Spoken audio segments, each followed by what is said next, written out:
Introduction of the Master of Ceremonies. We'd like to show the MEAC SWAC Challenge. MEAC SWAC Challenge will be in its 11th year, and ESPN has been a tremendous partner with both conferences. The game will be held in Orlando, Florida, Citrus Bowl. And Disney is a partner as well. So this time, our representative for the MEAC SWAC Challenge will be South Carolina State University. And they will be playing the University of Arkansas Pine Bluff.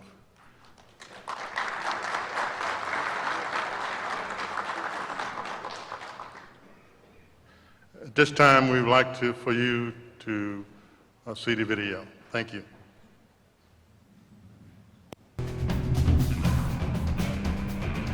He's off to the races. Oh my goodness. Into the end zone, touchdown. The MEAC SWAC Challenge presented by Disney in Orlando, Florida. The family-friendly weekend is more than just a football game. Band showcase, Legends reception, and the South Carolina State Bulldogs and Arkansas Pine Bluff Golden Lions battling for conference bragging rights. Down the field, touchdown. The South Carolina State Bulldogs will represent the Mid-Eastern Athletic Conference, and the Arkansas Pine Bluff Golden Lions will rep the Southwestern Athletic Conference. He's got blocking. What's up, Oak Ridge? The 11th installment of the MEAC SWAC Challenge presented by Disney will be played on Sunday, September 6th on ESPN. For more information on the game, please visit MEACSWACChallenge.com.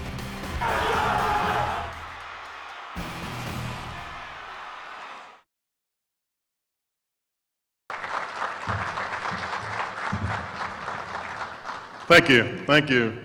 As you can see, that's a tremendous opportunity for the last 10 years that's been provided by ESPN and Disney. And I would like for all of you to give a warm welcome to Pete Durzick, to hear from ESPN, who is really the driving force behind the MEAC SWAC Challenge, behind the Celebration Bowl, and a lot of other activities that we are partnering with ESPN. Pete, would you stand and be recognized? And let's give Pete Durzick a warm MEAC welcome.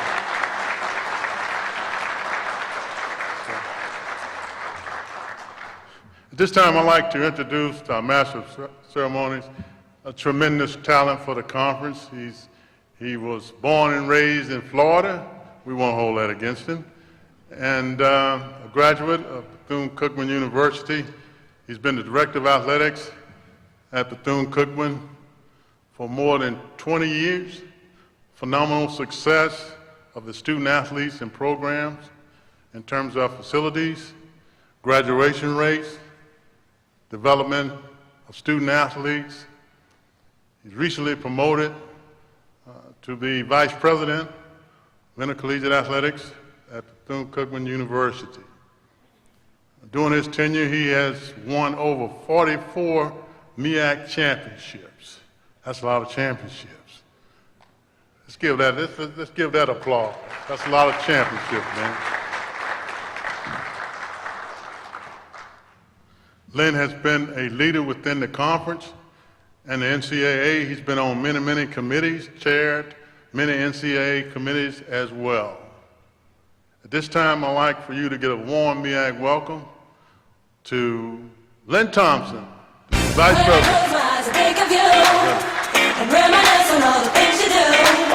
I can't imagine my life without you. It's like paradise now. I know that it's real. Good afternoon. Thank you for that theme music.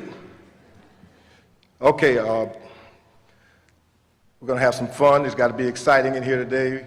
I know we are in the dark a little bit. I know we got a lunch. Most of you have suits and ties on, but it's time for football, ladies and gentlemen. It's time for football. You know, right now everybody in here is undefeated. Every coach gets a raise for going undefeated right now. And I think as we look forward to this great season, of excitement and action that can only come from the MEAC, I would encourage all of you to continue to do what you've been doing historically, supporting our institutions and these outstanding student athletes. It's football time. This thing begins the season for us. And for you husbands out there, the honeydew season is over because we are here today. The teams have reported. Most of these coaches will be jetting out of here after this luncheon to go back to their respective campuses to begin the two-a-days and all of the rigors of training camp to get ready for a great season. And all of you wives in here, the honeydew season is over. Get your husband off the couch and you go to the mall, grab his credit card, and get your outfit for the MEAC Swag Challenge, right, Pete? So you can get a close-up. But now it's time for us to focus on the most important assets of our conference, and those are the outstanding student athletes who represent our 11 football playing institutions. So join me right now as we get ready to introduce these dynamic duos from our football playing institutions. From Bethune-Cookman University, running back Anthony Jordan and defensive back Marquise Drayton. The Delaware State Hornets today are represented by two big-time stingers, wide receiver Morris Frazier and defensive end Gabriel Sherrod. From the highest of the Seven Hills in Tallahassee, FAMU's represented by Rattler quarterback Carson Royal and linebacker Akil Blunt. Two of the best Pirates in the world from Hampton University, quarterback David Watford and defensive end Miles, I'm gonna get you, Grooms. The Howard Bison, led by this dynamic duo, offensive lineman Teray Boyd and linebacker Devin Rollins. And here come the Bears, y'all, from Morgan State, wide receiver Andrew King and defensive tackle Andrew Mitchell. Behold these two Norfolk State Spartans, running back Gerard Johnson and linebacker Dion King. Talking about pride, from Greensboro, North Carolina, A&T State's running back Tariq Cohen and defensive back Tony McRae. The Eagles are represented today by offensive lineman Clevon Davis and defensive back Mike Jones from North Carolina Central. From the Low Country, the Tigers of Savannah State University, featuring wide receiver Arshawn Spalding and linebacker Tavion Ashford. And it's time to get up for these two Bulldogs. From Orangeburg, South Carolina, running back Jalen Simmons and defensive lineman Javon Hargrave. Ladies and gentlemen, let's give it up for the outstanding offensive and defensive representatives from our MEAC football playing institution.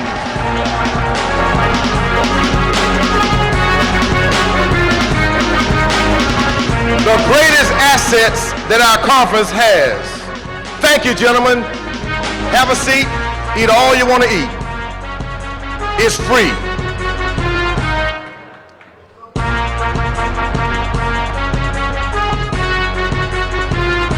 When I was playing ball, they didn't have stuff like this.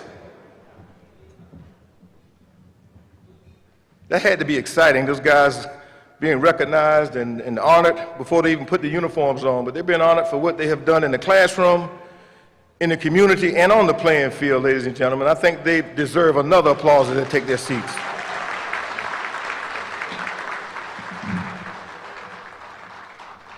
We've got a lot of things planned for you today. It's going to be a fast-moving program, and we're going to keep you up on your feet excited. We're going to have you laughing a little bit. We're going to hear from the coaches, and probably we're going to pray for them because some of them are going to be up here lying. You know how that goes.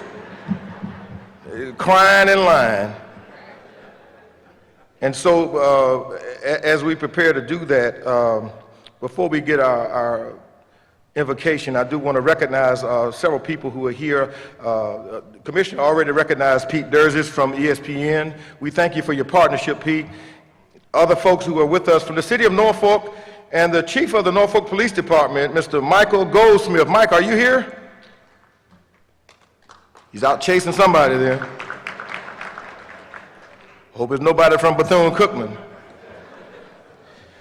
From the 100 Black Men of Atlanta, Mr. John Grant. John, I know you're here.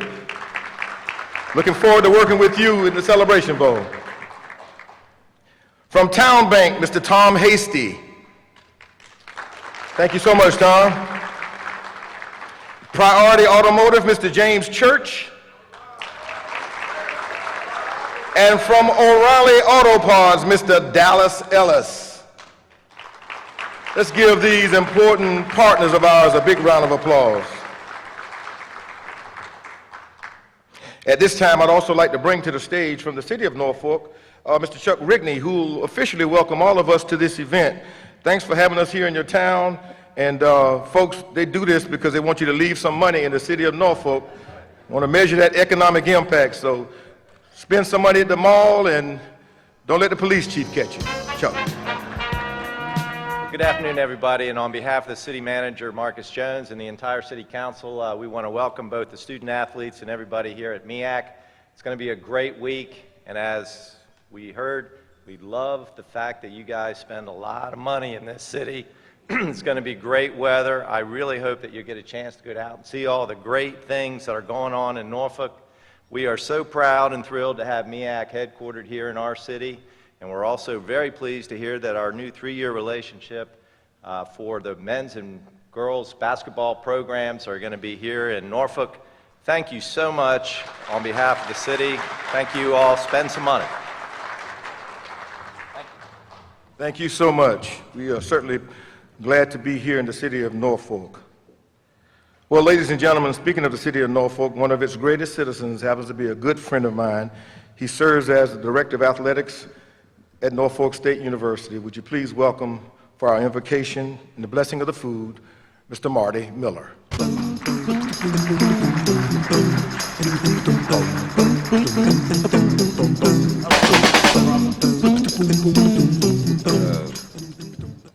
May we bow our heads, please. Dear Heavenly Father, as we approach thy throne in prayer this afternoon, we take this opportunity to thank you for all the blessings that you have bestowed upon us. We want to thank you for who and what you are and providing the opportunity for us to fellowship, to acknowledge, and can recognize the accomplishments of these great institutions and student athletes.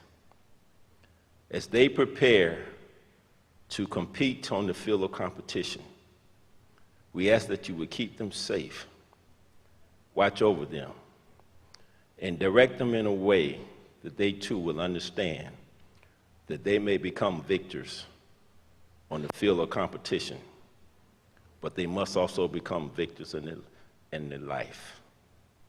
Please lift them up and continue to watch over them and to help them to continue to grow and develop as outstanding citizens. Please bless this food so as to provide the nourishment to our bodies to not only to compete athletically, but to do thy will.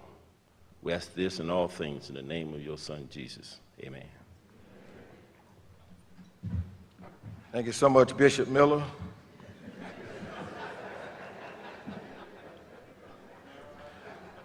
You got to have the Lord in you if you're going to be an AD these days, y'all. Can I get an amen from the ADs? But Marty's been a good friend of mine. But doesn't it feel good to be on the verge of football season? Yeah, everybody, as I mentioned, is undefeated. Coaches are touting the next great player. The SIDs are putting all the stats up on them. All of the sports writers speculate who's going to win it all, and we'll find out today who they select as the top team in the MEAC preseason-wise. Kids are working out, finishing out summer school, just getting ready. Everybody is excited about what's going to happen. Marty told me a story one day. He had a coach one time who not long ago in his office, he said that was trying to sell him on this 5-star recruit. He said, he's a linebacker, Marty. He's 6'3", 240, runs a 4.4. He's aggressive. Marty was listening, he said, and the coach went on to tell him, I'm telling you, this kid, he's so aggressive, he doesn't know the meaning of the word fear. So Marty looked and said, okay, that sounds great. He said, let me take a look at him. He pulled up his measurables, pulled up his transcript, he looked, put his glasses on, and he says, yeah, you're right, coach, based on his transcript, look like he doesn't know the meaning of a whole lot of words. Man, get out of my office. You see, all these young men in here today know the meaning of a lot of words. Academic excellence, character, values. Those are the characteristics of all of the schools that represent the MEAC in football and everything else. And we are here to celebrate them today. And at the end of this season, it boils down to one team who will be selected, who will earn their way and earn the right to represent us in the first ever Celebration Bowl in Atlanta, Georgia. Let's take a look now at what's in store for that team.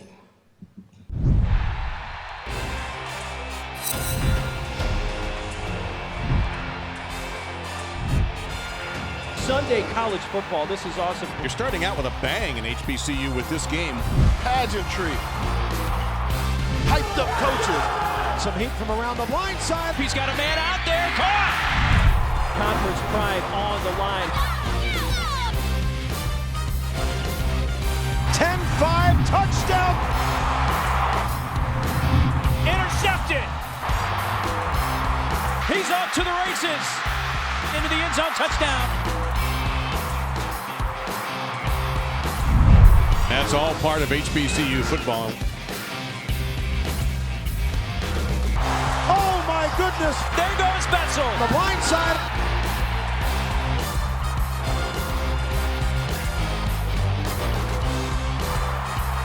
Third sack of the day. What a gutsy call! No flag, touchdown. South Carolina State could score. He's got blocking. Touchdown. Take it to zeros and it's over.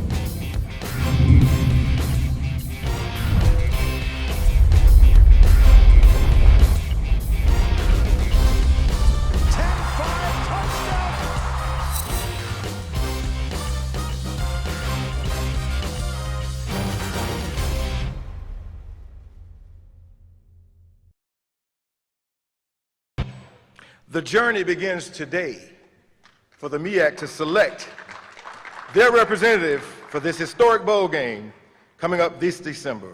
Ladies and gentlemen, enjoy yourselves during lunch, and we'll be back with you in just a few moments.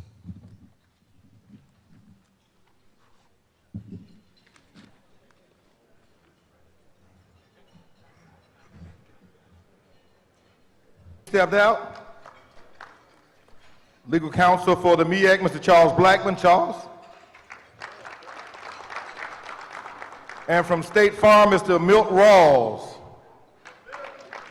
Thank you so much for your support.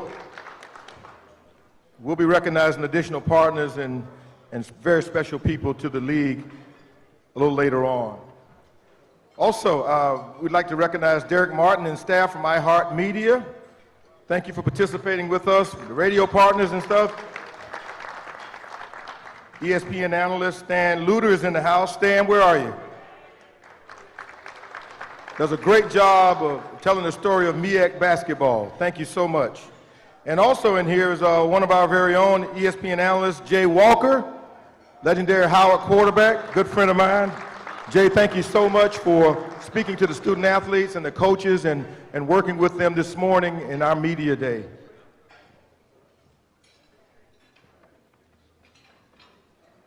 Also, we want to invite you, ladies and gentlemen, to make sure that we stay social with the MEACs, searching MEAC Sports on Facebook, Twitter, and Instagram for day-to-day updates on our favorite conference.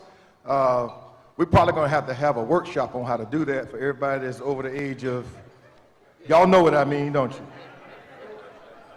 But I tell you what, speaking of staying social, here's what we're going to do. Everybody right now, pull out your cell phone. We're going to take a selfie. Everybody right now, come on. This is a selfie moment. How many times you go to events like that and they allow you to do this? You have to sneak and get it done. Okay, here we're going to do, at the count of 3 now, I want everybody in here to take a selfie, right? And then we're going to send it out saying hashtag you missed it. We want you to tag MEAC Sports in your Instagram tag and follow MEAC Sports, okay? So y'all ready for this? Come on now.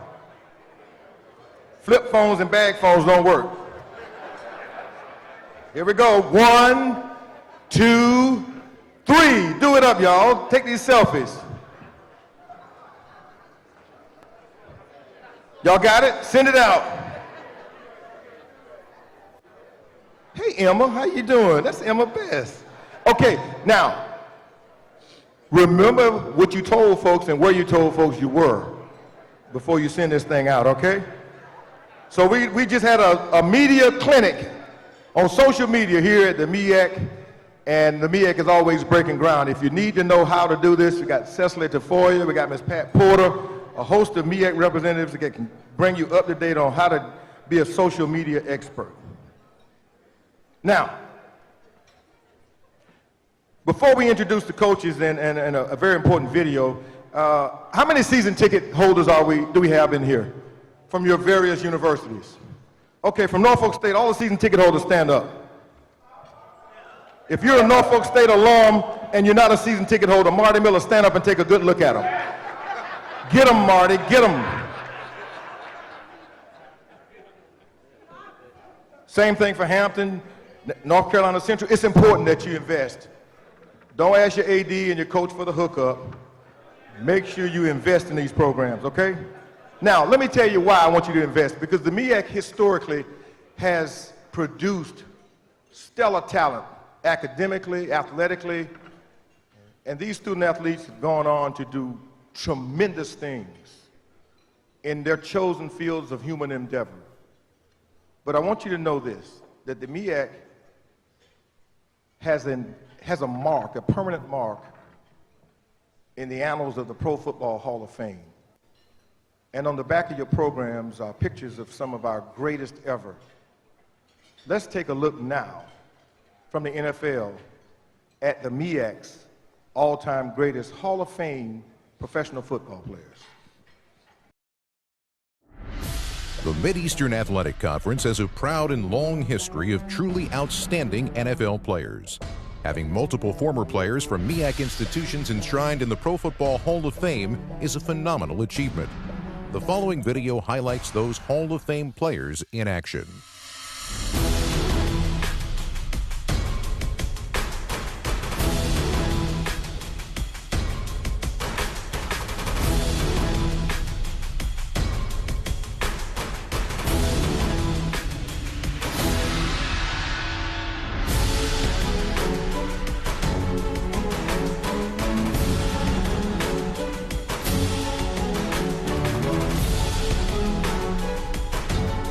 These MEAC groundbreakers laid a strong foundation for MEAC football, and their achievements against insurmountable odds established the MEAC legacy of excellence. These MEAC Hall of Fame players have made an indelible impact upon the National Football League. Roosevelt Brown of Morgan State was an All-Pro performer from 1956 through 1963 for the New York Giants. Brown was the NFL's Offensive Lineman of the Year in 1956. Willie Lanier also competed at Morgan State and later played with the Kansas City Chiefs. Lanier was an All-Pro performer from 1968 through 1975 and was a Super Bowl winner in 1970. Cleveland Browns running back Marion Motley was one of the first big and powerful running backs in the NFL. Motley, who competed at South Carolina State University, was also named to the NFL's 75th anniversary all-time team in 1994. Leroy Kelly of the Cleveland Browns won the NFL punt return title in 1965 and 1971, and back-to-back rushing titles in 1967 and 1968. Kelly, a former player for Morgan State University, was an understudy during his first 2 years to fellow Hall of Famer Jim Brown and filled the void when Brown retired in 1966.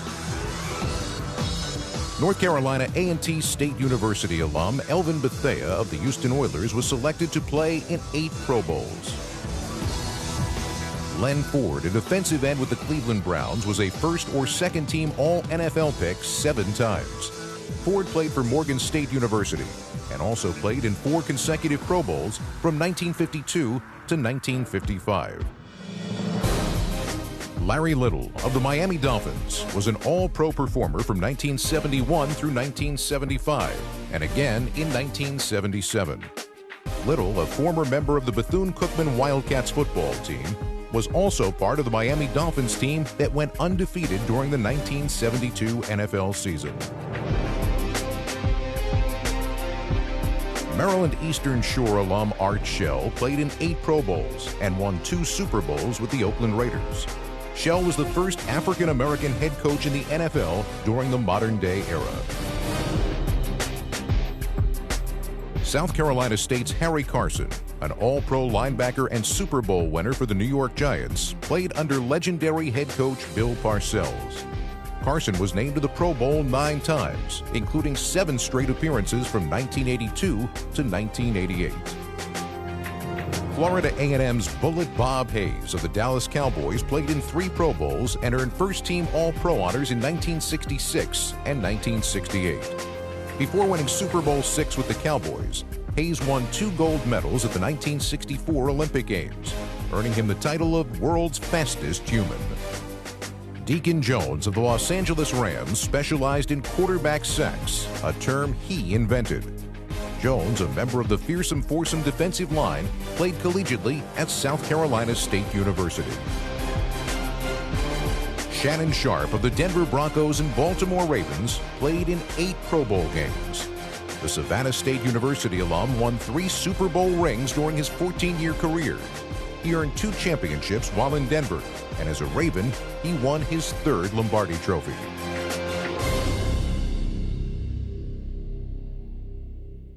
The MEAC applauds the great players who made their marks on the gridiron at our MEAC institutions and in the National Football League. MEAC Football. The legacy continues. Famers were recruited by men who have become icons on our campuses. And now that responsibility to bring the next group of Hall of Famers to our campuses and to graduate them with degrees falls on 11 men who have been selected to represent our universities on the gridiron. These are our head football coaches, and they have an awesome task. So for the next few minutes, we're going to introduce them, and then we're going to have a frank discussion with each and every one of them, because it's important to know who they are and what they're thinking. So, ladies and gentlemen, let's bring to the stage the MEAC's head coaches. First, from Morgan State University, ready for his 2nd year after a championship first year, Coach Lee Hall. From Howard University, in its 5th season, Howard alum Gary Harrell. Entering year 2 of his campaign by the sea, the head coach of the Hampton Pirates, Connell Maynor. A veteran coach who takes over as the head coach in Tallahassee for the Rattlers, Coach Alex Wood. Another veteran coach taking over in Dover, the new coach of the Hornets of Delaware State, Kenneth Carter. And the new head football coach of the Bethune-Cookman Wildcats, Coach Terry Sims. Norfolk State has a new head Spartan. His name happens to be Latrell Scott. From North Carolina A&T in his 5th season, Coach Rod Broadway. A man who won it all in his 1st season in Durham, North Carolina, the head coach of the Eagles of North Carolina Central, Jerry Mack. From Savannah State University in his 3rd year, Ernest Wilson. And the dean of MEAC coaches from Orangeburg, South Carolina, the head Bulldog himself, Coach Buddy Pugh. Let's give him a big round of applause, ladies and gentlemen. Let's have a seat, coaches. All right, now, Marty, you prayed for him already because the lying and the crying is just about to begin. And the first one who's going to do all of this is the guy I had the pleasure of meeting and working with, and he now has an awesome responsibility as the head of the football team at Bethune-Cookman University. This is not the hot seat, but a chance for each and every one of you coaches to talk about your philosophy, your team, to highlight the things that you want the fans to know, and to stretch the truth a little bit, okay? We're going to let you do that. So, ladies and gentlemen, let's welcome over here Coach Terry Sims. Have a seat, Coach.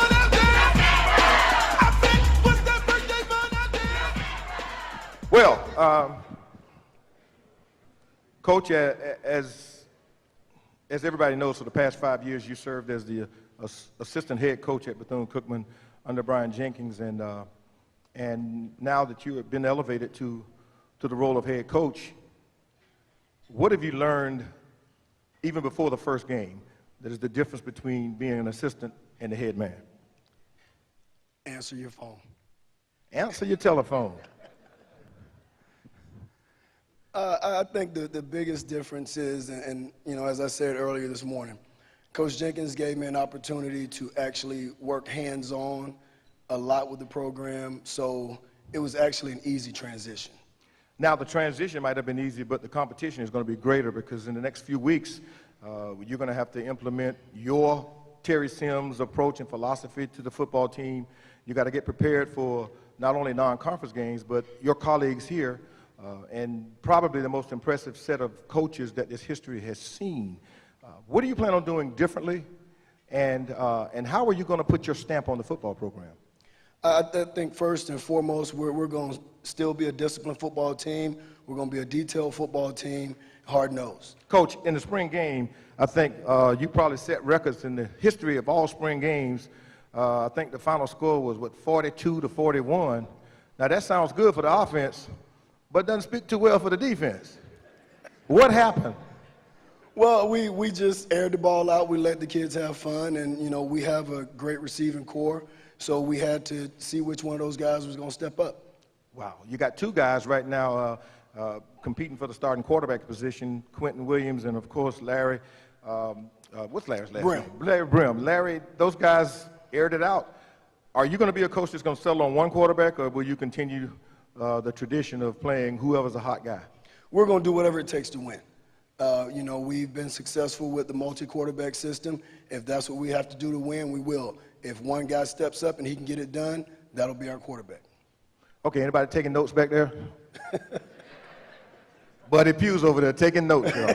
You know. Well, okay, in terms of today's athlete, because things have changed. Today's student is totally different. And how do you teach? Because all coaches are teachers. So how are you able to teach your brand of football? Is it through repetition, or is it what? How do you do it? I don't think it's just my brand of football. You have to teach the athlete the way that he learns. And we have guys that are visual guys that can look at it on the board and they can learn it. You have guys that are what a lot of us call rep guys. They have to do it over and over again. So whatever it takes to get that young man to understand what you need him to do, that's what you have to do. Okay, let's talk personnel now. Talk about some of the kids who you think are going to stand up and have impact seasons for you. Offensively, I think, you know, the two guys we talked about, Larry Brim and Quentin Williams, they both will actually stand out, I think, this year because both guys have played. Both guys have played in big games. It's one guy sitting in the audience, Anthony Jordan, one of our tailbacks. He's definitely going to be a force for us. Marquise Drayton, one of our safeties. You know, both of those guys, before I go on, I'll say this. Quentin, Marquise, and Anthony Jordan, they're all college graduates. Well, that's important. That's the ultimate goal there. And that's commendable, too. When you talk in terms of the football team that you bring to the field each Saturday, Coach, what one word, if you were to give it to the fans, could they expect from your team that would categorize the Terry Sims approach to football? Excitement. Okay, that's good and bad sometimes, y'all. Excitement for the excitement. Wildcats. Okay. Let's say that. Let's say that. Okay, now, in terms of new kids, because you had a great recruiting season, because you realized that a lot of these new kids had to play now. Right. How many newcomers do you expect to really have an impact? We have a couple guys. Vion Robinson, he's actually a transfer from Middle Tennessee at linebacker. We had to have a guy come in to replace Tavares Dantzler, and he's that type of player. So we'll have that guy. We have a couple guys, Tony Williams on the defensive line. We have guys that we need to come in, like you said, and play right now. Okay. So we recruited a lot of defensive linemen. We recruited 5 transfers in that group. Well, Coach, you open the season September 5th, little school you're playing down in South Florida called the University of Miami. Yes, sir. What do you expect for that? We expect to win the football game. I mean, that's the only reason we're going. Amen on that. Ladies and gentlemen, head football coach of the Bethune-Cookman Wildcats, Coach Terry Sims. Thank you, Terry, so much.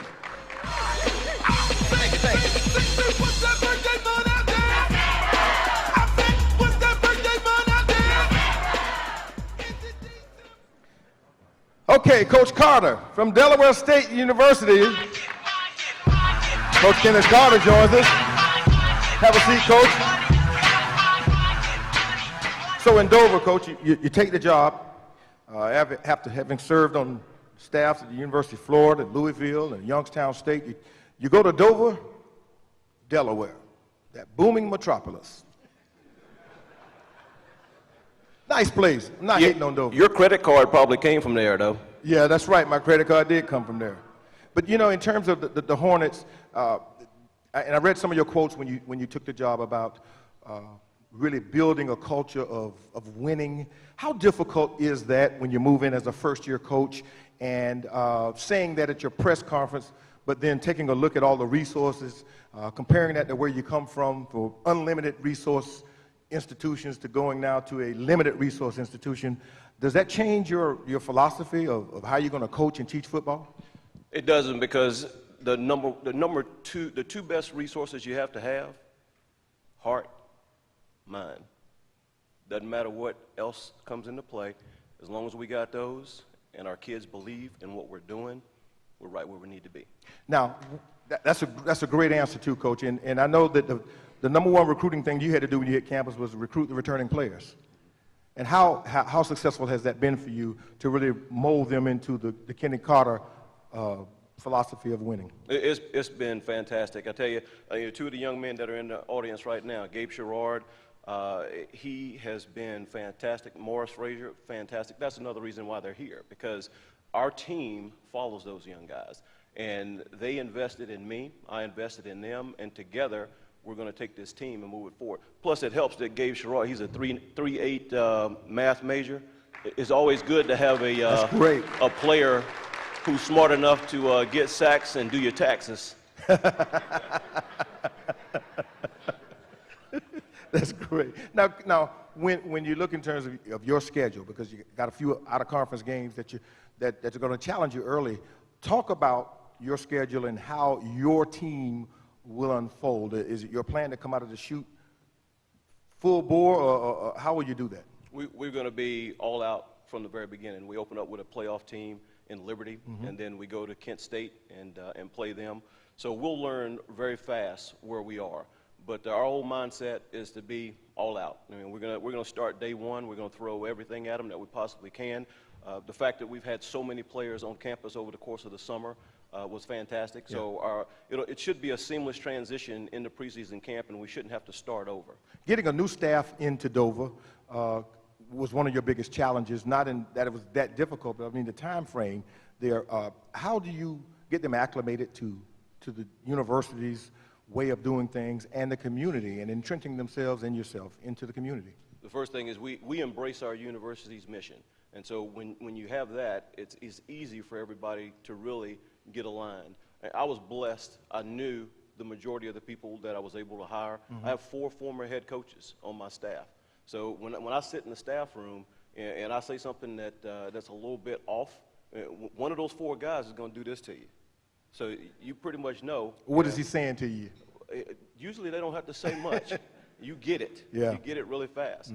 But it's been really a blessing for everybody to get on the same page really, really fast. Okay, let's help the coaches out, your peers here. Now tell us about the offense. What kind of offense are you going to run, Coach?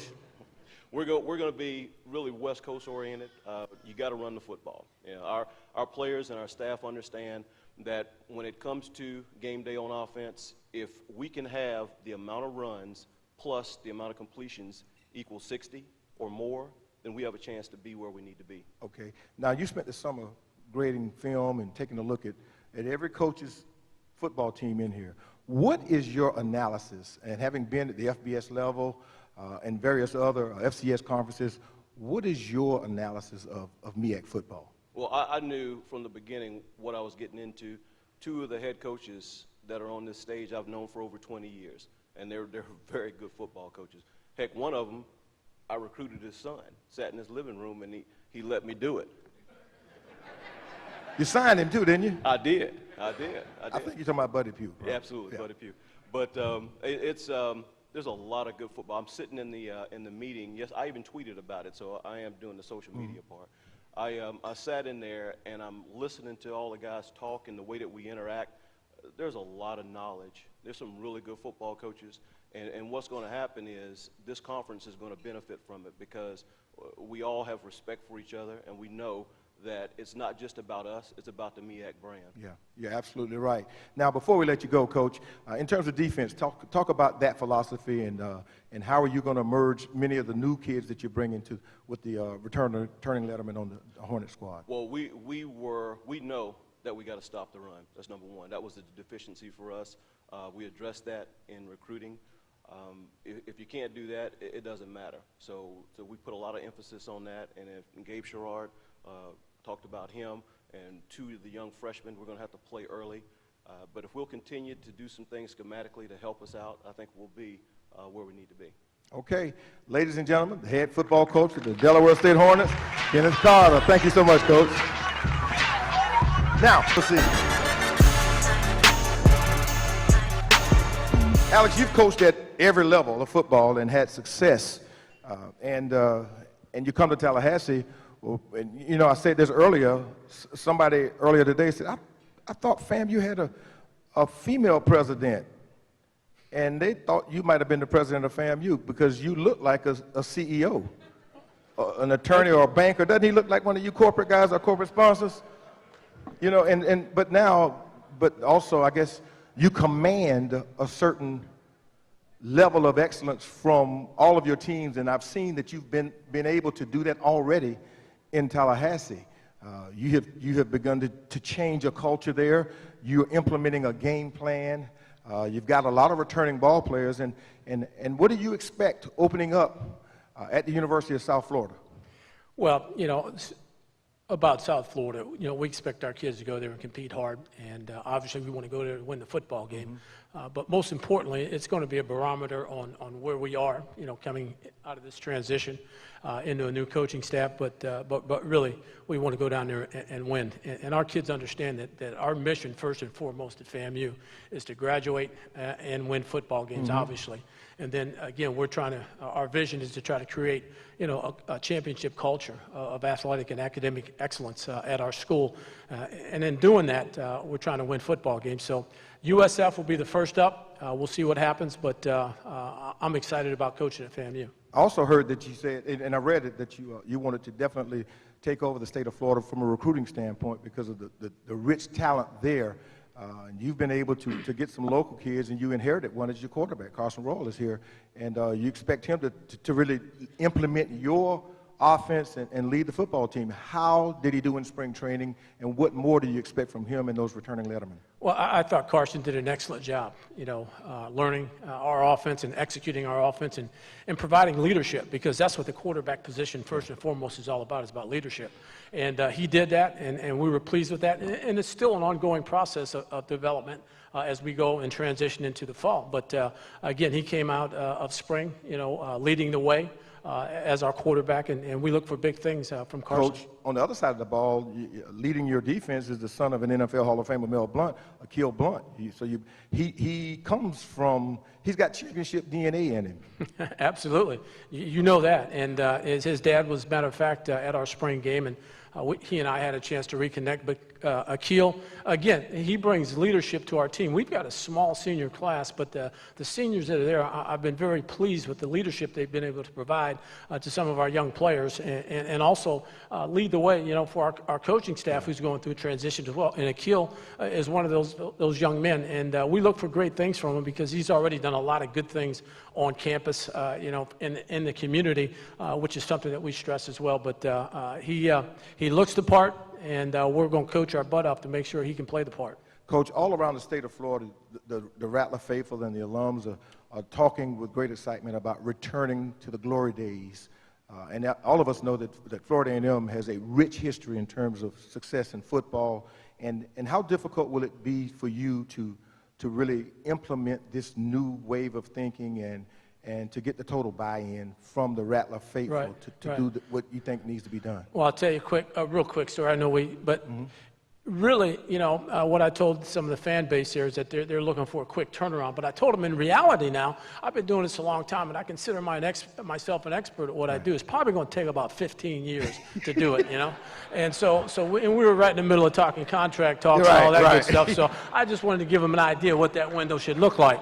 But really, in all seriousness, we're going to try to do it as fast as we possibly can, with in mind that you got to do it with people. You don't change a culture with slogans and signs and sayings. You do it with people, and that's what we're going to do. And we were fortunate to inherit a bunch of good young men who we think are high-character young men. We just hope that we have enough of them, and as the process unfolds, we will get the right character people in our program, and that's how we'll change it. Coach, even in some of the down years, FAMU was noted for tremendous special teams play, great returners, great kicking game.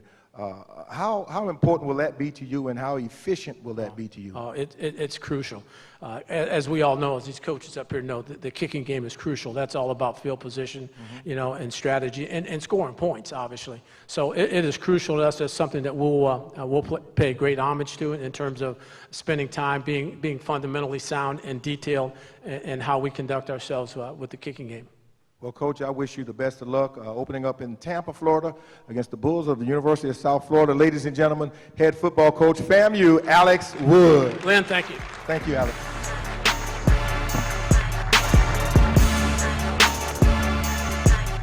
One of the most exciting players to ever play in the MEAC was Connell Maynor from North Carolina A&T. And Connell, come on over. You had a tremendous career as a player, as a coach, and now you step into your second season at Hampton University. And Coach, one thing I noticed when I looked at your roster, a former quarterback, you got more quarterbacks on your roster than anybody else in the NCAA. Now that could mean two things, y'all. You better play well quickly, or you're out of there. I mean, what are you trying to send a message? No, we don't have that many. I think we got 4. 4? I think that's. I mean, he probably changed the other 9 to other positions.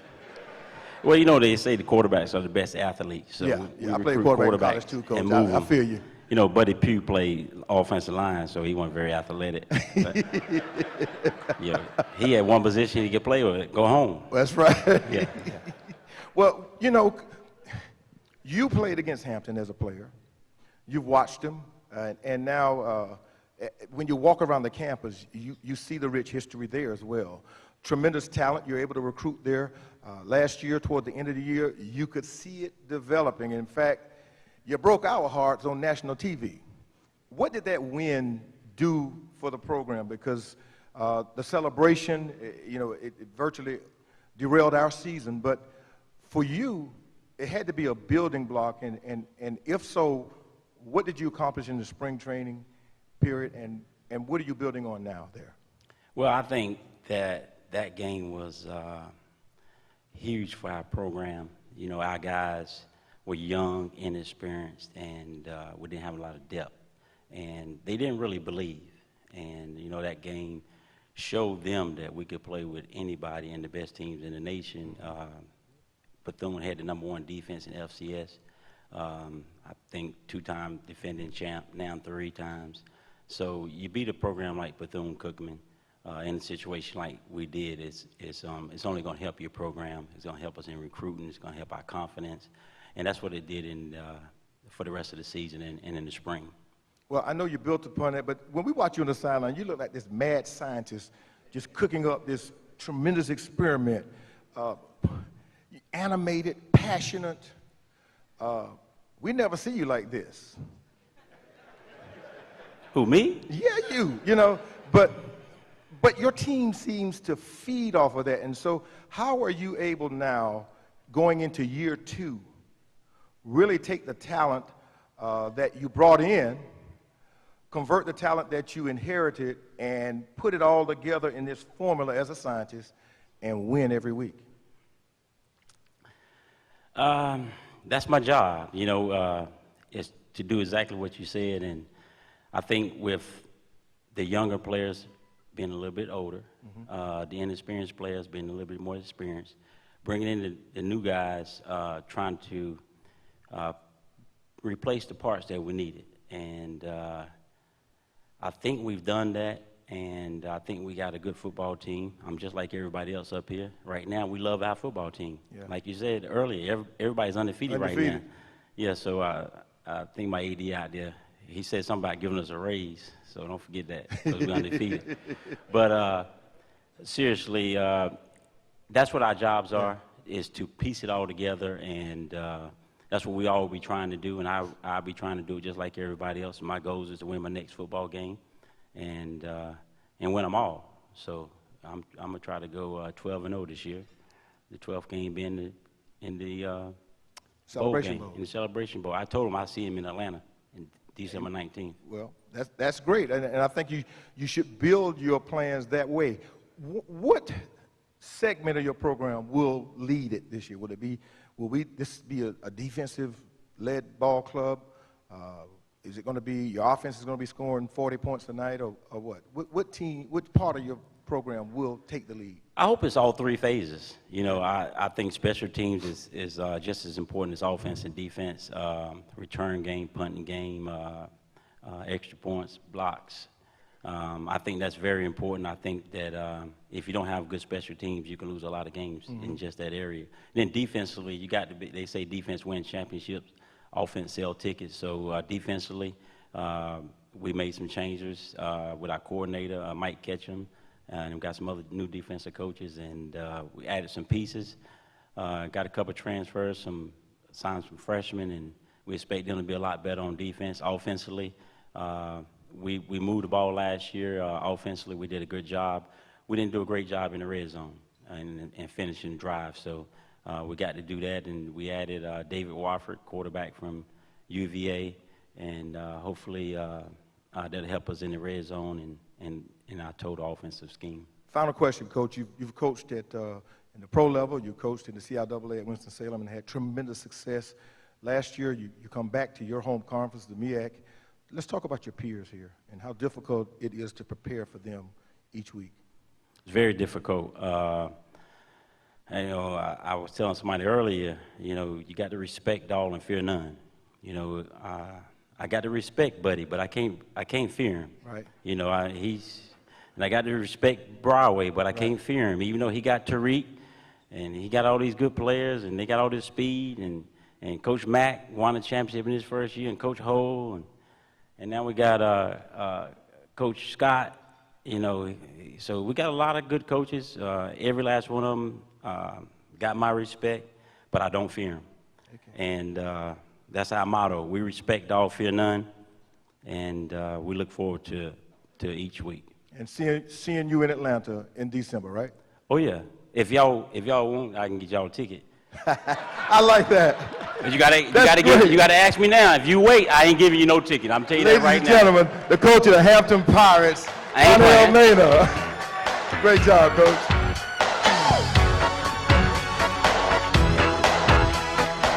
I believe Floyd Kerr from Morgan State is in here. I know he was earlier. Is Floyd here? Morgan State's having a fundraiser, ladies and gentlemen, because they owe Lee Hall so much money from winning the championship his first season. They didn't bank on that, but he planned on it.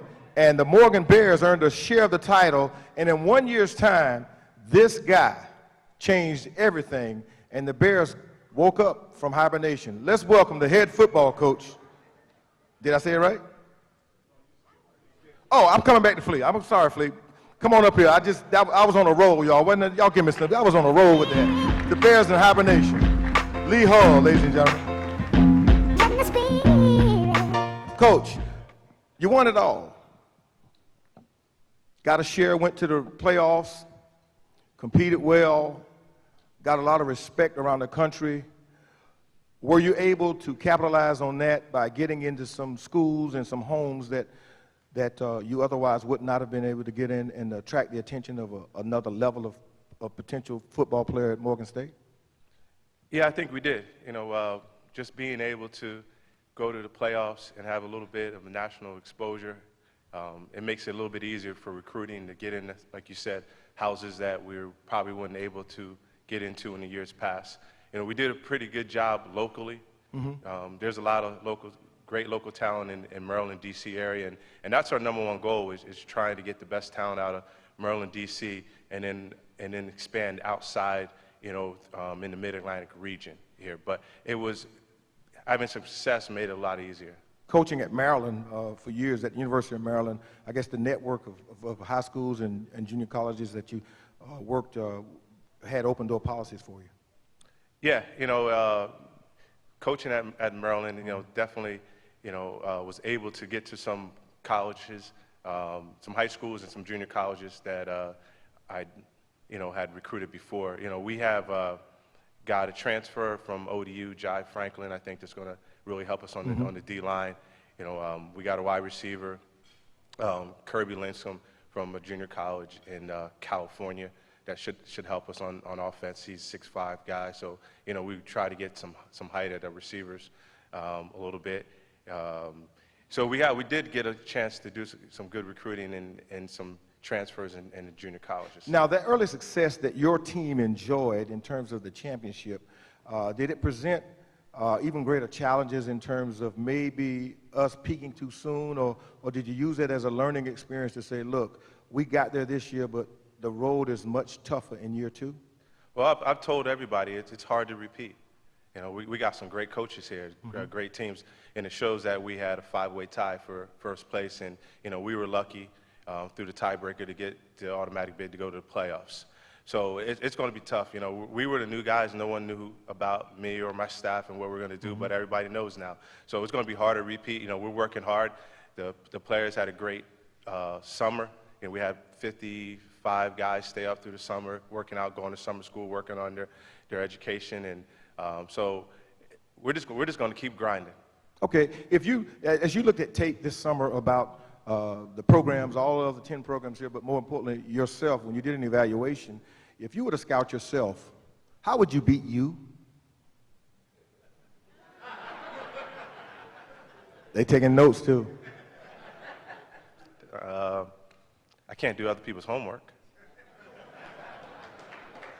Sounds like a politician, y'all. Okay, that's good. Yeah, I tried to sneak one in on you, Coach. Yeah, I know. I did. Yeah, I know. Okay, defensively, Coach, everybody has to run the football. I mean, I think, yeah, you can go 5 wide and all that, but at some point, you got to grind it out. And you last year were able to do that on the ground later in the season, but also you had a pretty decent defensive front. And how will that lead your ball club? And is that an area that you needed to beef up or what? I think defensively is going to be the strength of our team, if you ask me. We got a new defensive coordinator in, Mike Fonoga. He's done a great job, made it more simpler. Our guys are playing faster. They had a great spring. Up front, I think, is going to be one of our strengths. Andrew Mitchell is here now, one of our team captains. We got Delonte Jennifer, going to play the nose for us. And again, like I said, Jai Franklin's coming in from ODU. And then we got AJ, who did a great job. So we got some experience. We're going to be young, but we got some experience there on the defensive line. And we returned 3 out of our 4 starting linebackers. So we have some depth there. And then also in the secondary, we returned 3 out of 4 starters. You brought 2 Andrews here, and you've got your you've got your limit, I would say, of game breakers too, because you've got speed and you've got some guys who have tremendous, exciting skills, and the fans seem to respond to that, didn't they? Yeah, they do.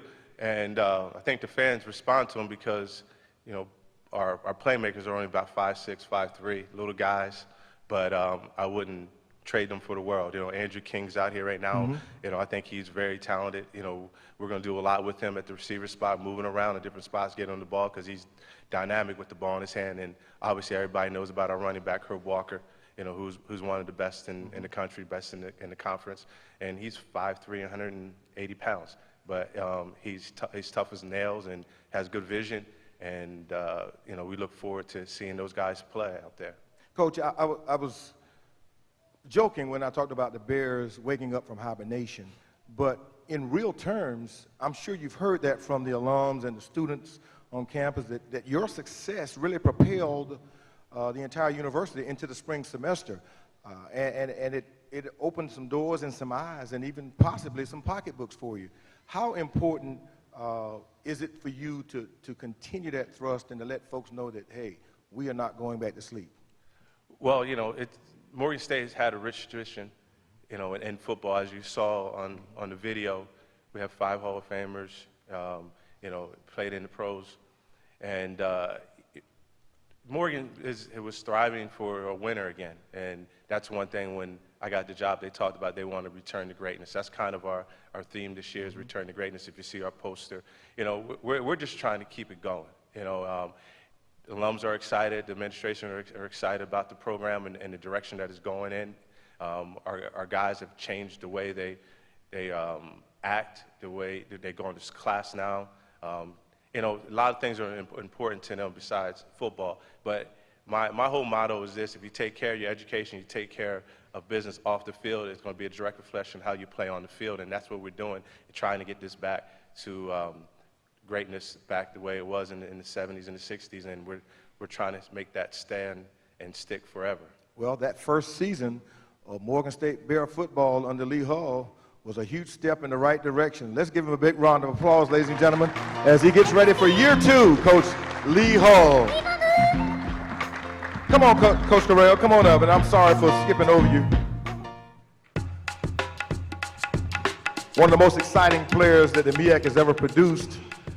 Gary the Flea Harrell has done the same thing with Morgan football. Have a seat, Coach. And you managed to have a quarterback who broke a lot of records the last couple of years in Greg McGee. And probably 10 other folks up here on this stage will agree with me when I say good riddance. Yes. Because that kid wreaked havoc on all of us. And now you've got to reinvent that same threat. Right. And put your trust in a new trigger man. Who is it going to be, and how is it going to happen? I wish I had an answer for you today as far as who it's going to be, but to replace a Greg McGee, he's a special kid. To try to reinvent that guy is almost a very tough task. But we've been through this process before. It's going to be a process. You don't replace a Jay Walker.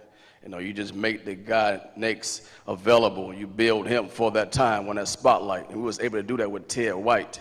And from that point, we brought Greg McGee in, and he just accepted everything with open arms. Started as a true freshman, and from there, he was not Greg McGee as a freshman as a senior. So it's going to be a process. So we have 3 young quarterbacks on campus that we truly, truly believe in, and best believe Coach Ted White, he'll make sure that guy's ready to roll.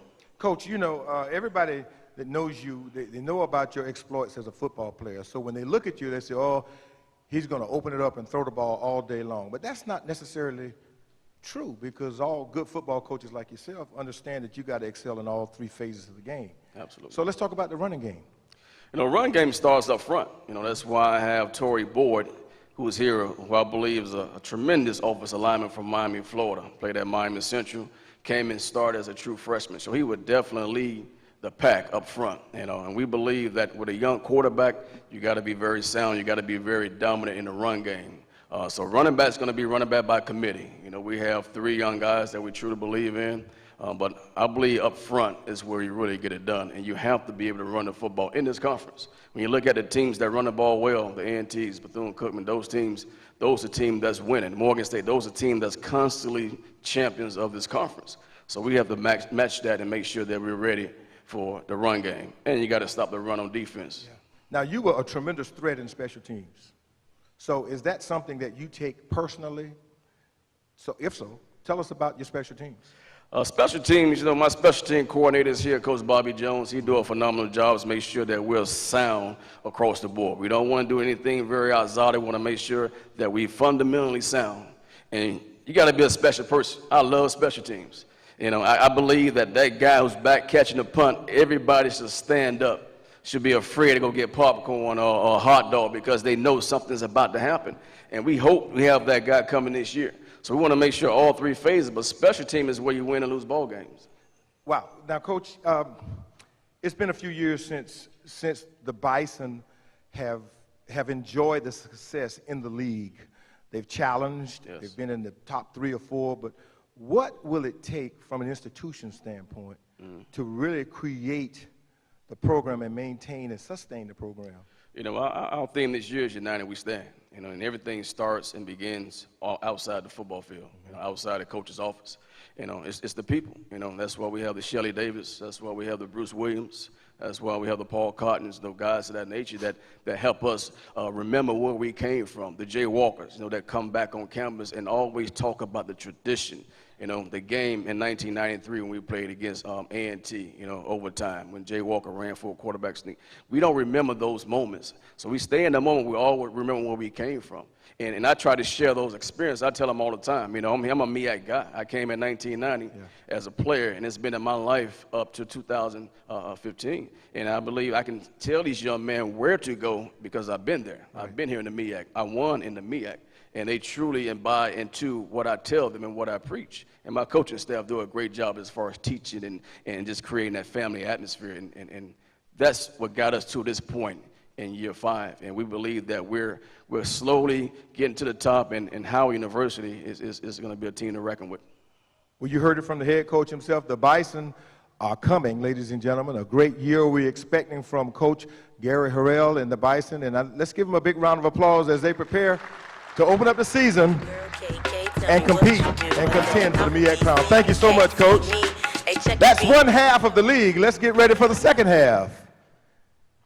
Now, come on up, Coach. Coach Scott. Now, y'all, behold the green and gold. Let's hear it, y'all.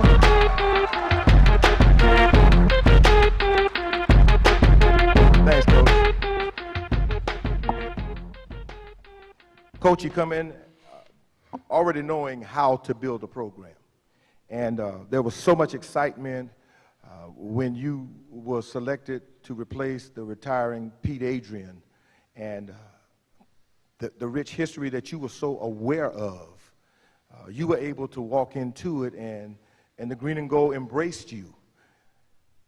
How now can you repay them by putting on the field what they're expecting year 1, game 1, a steamrolling football team?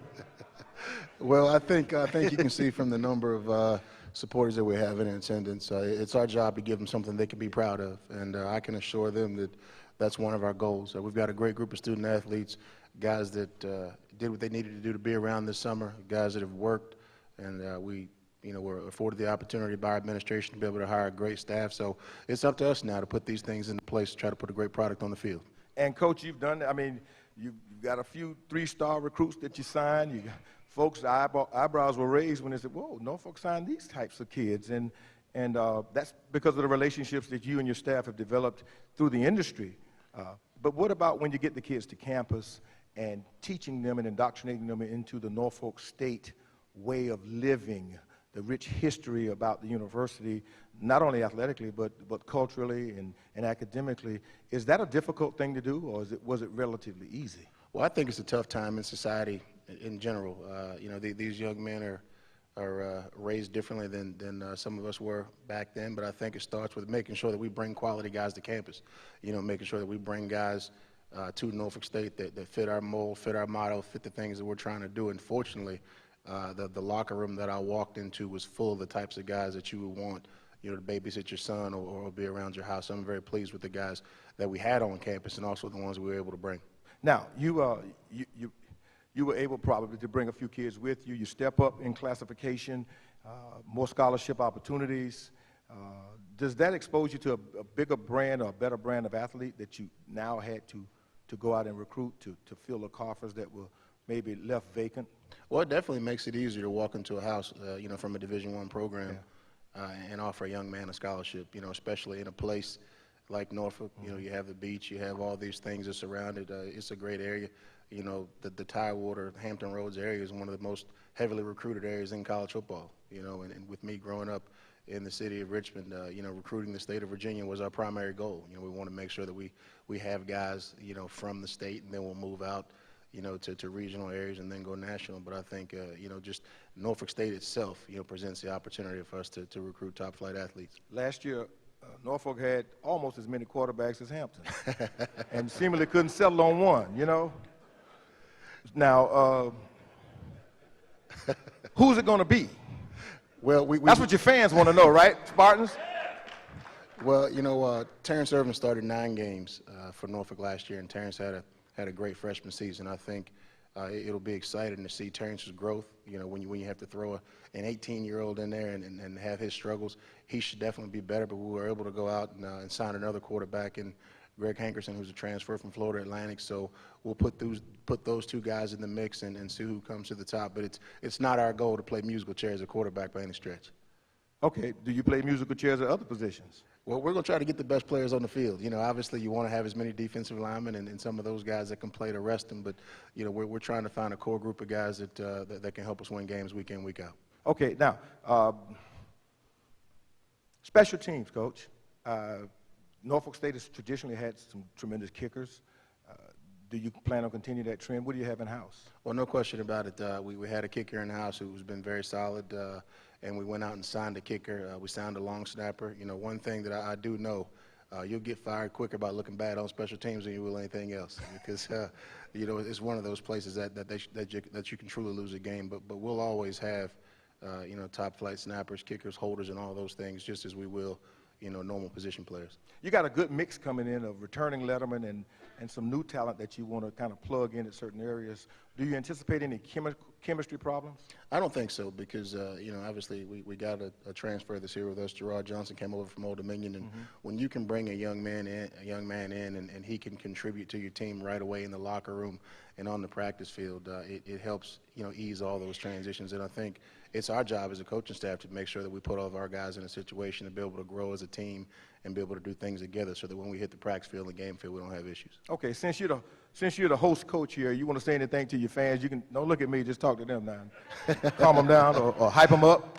No, definitely. Just extremely appreciative for having Spartan Nation here to support us. And one challenge that I'm going a little bit out of the box, but one challenge that I have issued to them, and I'm a Hampton graduate, so I'll issue it to you at all. Also, I remember playing in this Battle of the Bay, and when I look at the attendance numbers from the Battle of the Bay, it's not as good as it used to be. So I'm challenging the Hampton fans and I'm challenging the Norfolk State fans to make sure that we sell out Dick Price Stadium when Coach Manor and Hampton comes over to our place. What do you say, fans? Well, 28 practice opportunities before you kick it off. 28 times you're going to have a chance to practice before the first football game, and we wish you nothing but the best of luck. The new era begins in Spartan football, and he happens to be a guy from across the bay, but right now, green and gold, right? No question about it. Money green.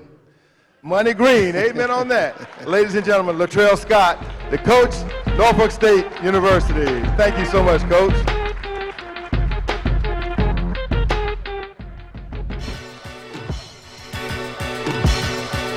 Well, hey, Coach. A&T went Broadway style, y'all. Have a seat, Coach. Thank you.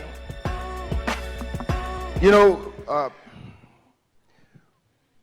what you did last year, Coach, is exactly what the Aggie faithful expected when they lured you back to the state of North Carolina from a very successful stint at Grambling.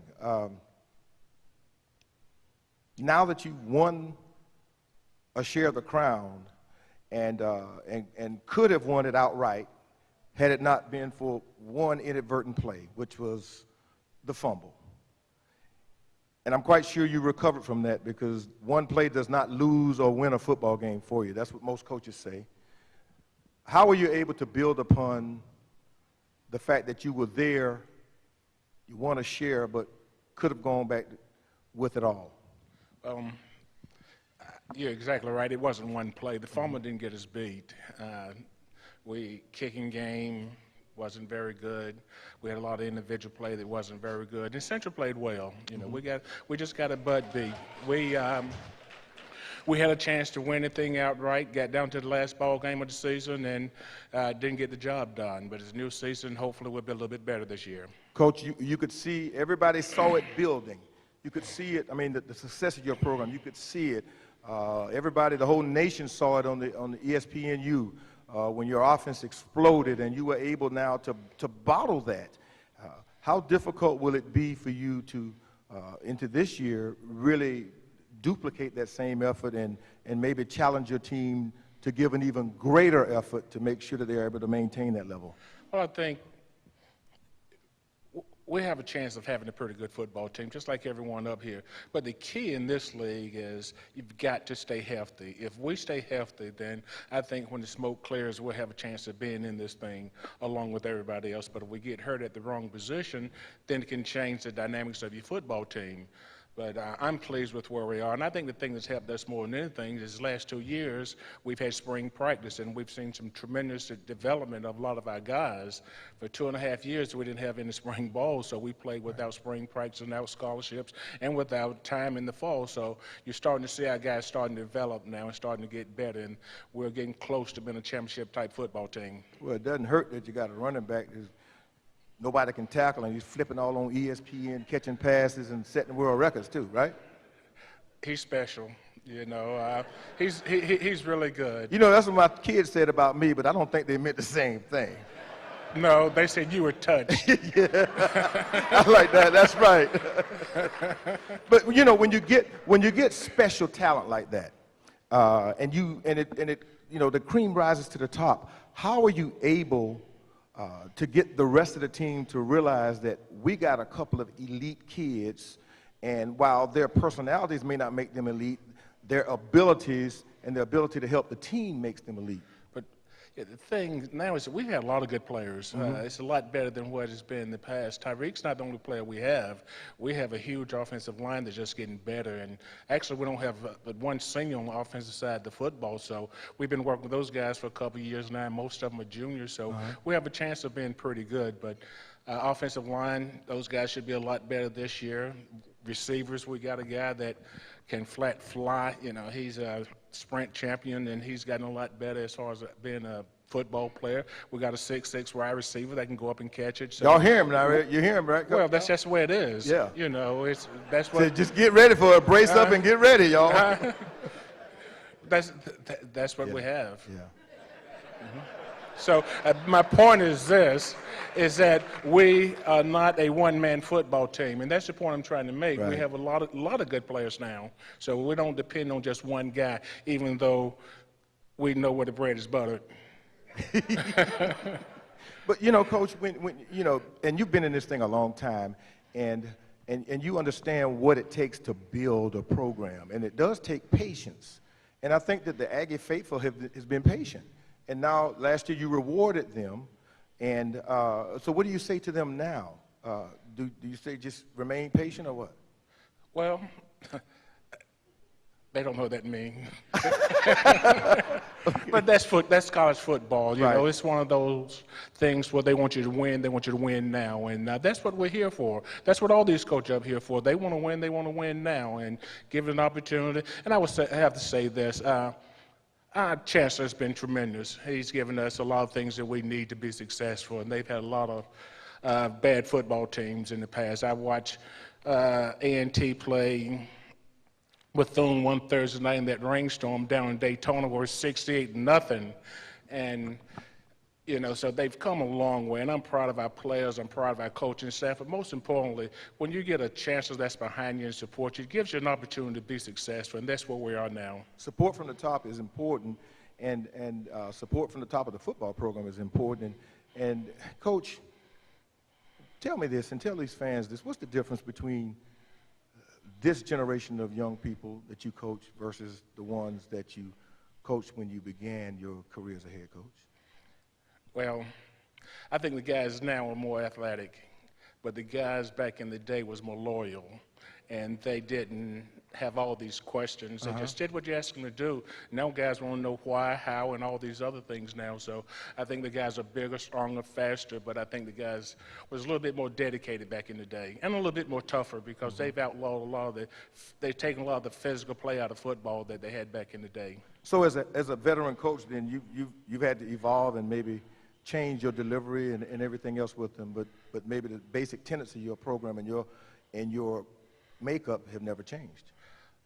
We are who we are. You know, we don't change a lot. I tell people all the time, and it sounds simple, but we do the same thing day in and day out.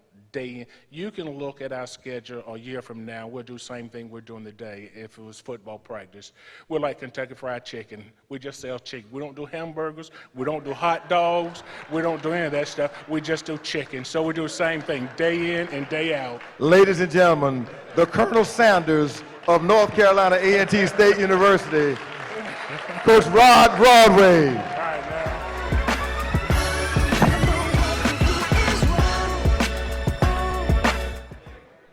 Here's a guy who, all right, you hear him, you hear him? Come on up, Jerry. Jerry Mack, ladies and gentlemen, entering his second season as the top Eagle at North Carolina Central. Coach, you, just like Coach Broadway, you could see it gaining strength through the course of the season, your football program, the momentum that you were building. Was it that your way of coaching and your team finally bought in maybe at that period of time and they began to believe in themselves, or was it the talent that you brought in that finally understood what you were trying to tell them to do? I think it's a compliment to our staff and our support staff and our administration as well. You know, when we first arrived on campus, our motto last year was teamwork makes the dream work. And we talked about everybody from the administration to the people on campus, the parties on campus, believing in what we did. And that's what happened. You know, what you saw was over the course of time, over the course of the weeks, everyone started to buy in, not only players, but everyone. And, you know, we talk about different levels of leadership on our football program, and we're getting to that stage right now where momentum is building. And we feel like with momentum, we can solve 90% of our problems, as opposed to just trying to take it one problem at a time. The momentum will take care of itself. Okay, the one question I wanted to ask you that I failed to ask Coach Hull and other coaches, year two, what's the difference between Jerry Mack in year one versus Jerry Mack at the same time going into year two? Well, I think right now I'm a lot further along as knowing what the expectations and knowing what to expect on a day-to-day basis. Coming from an assistant for several years to a head coaching position, you don't see a lot of those issues and a lot of those problems. I talk to those guys all the time about, you know, when you're an assistant, everybody comes by your office and they want to hang out and take you out to lunch, but now that knock does not come as the head football coach. You know, everyone knocked on your door, they want something, like you talked about yesterday, man. And, you know, that has just been the biggest transition. I think now in year two, I understand what the expectation level is. Our players understand what the expectation from our coaching staff is. We understand how to put our players in a better position as well. Now, the success you had last year, how easy, or tell us the difference between this recruiting season versus your very first one when you were hired and had hit the road, probably had to send you some North Carolina Central gear as you left to represent the university. How different was this recruiting season? Well, I think with success, you know, always makes it a lot easier, like Coach Hull talked about. We were able to go into young men's living rooms and we were able to talk about what we had accomplished. We were able to show off some hardware, and they were able to see the proof is in the pudding now. You know, last year was more of a vision of what we could be. Now you talk about this is what we are, and this is what we strive to be for years in and years to come.